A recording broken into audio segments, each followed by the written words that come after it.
যা গরম পড়েছে মানে এটা 16-তে করে দিন না। এটা তো ফ্যান অ্যাকচুয়ালি। ও আচ্ছা, এটা কি বলে এটাকে? ফ্যান। ও, এইগুলো ফ্যান আমি শুনেছি। শুনেছেন? হ্যাঁ মানে আমার দাদু বলেছিল, যে উনার দাদু বলেছে অ্যাকচুয়ালি। হ্যাঁ, আমরা আমাদের ফ্যামিলিতে তো কেউ মানে ওইভাবে ফ্যান আমরা ইউজ করি না। আচ্ছা, এটা ঘুরতেই থাকবে না, এবারে থামে না? না বন্ধ করলে থামবে ও, কি? এটা ঘুরলো আর ঘোরার পরে যে বাতাসটা আসছে, আচ্ছা। আচ্ছা, এটা এদিক থেকে ঘুরছে, উল্টো দিক থেকে যদি আমি চাই? না, ওরকম হবে হয় না। না, না? আচ্ছা আচ্ছা। এই বাবু, দেখে যা, এটাকে ফ্যান বলে। দেখেনি তো, মানে অ্যাকচুয়ালি আমিও দেখিনি, প্রথম দেখলাম। আচ্ছা, আরে এটা কি কিরকম ভাবে চলে মানে? ওই তো ওখানে সুইচটা অন করে ও, দিলেই হবে। এখানে সুইচ। ও, সো গুড, দারুণ জিনিস তো।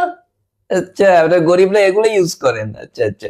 আমাদের ওই তো মানে ওই বক্স গুলো হয়, আপনি জানেন কিনা জানি না, মানে ওটাকে এসি বলে কি? হ্যাঁ হ্যাঁ, এসি আবার এই জানবো তো না? জানেন আপনি। আচ্ছা আচ্ছা। আমাদের ওইগুলোতেই আমরা অভ্যস্ত আর কি।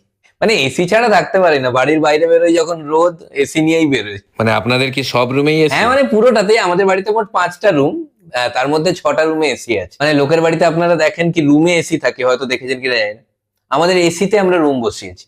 মানে এত এসি হয়ে গেছে, লাগানোর জায়গা পাচ্ছে না, আবার ওটার জন্য আবার রুম বাড়াতে হচ্ছে। আমাদের জল খেতে গেলে গরম করে খেতে হয়। মানে আমরা যে বালিশে ঘুমাই, বালিশেও এসি লাগানো। উফ। আচ্ছা, আপনাদের ফ্রিজ আছে? ফ্রিজের ভেতরে জায়গা হবে? হ্যাঁ হ্যাঁ, কি রাখবেন বলুন? না না, আমি থাকতাম আর কি। উফ।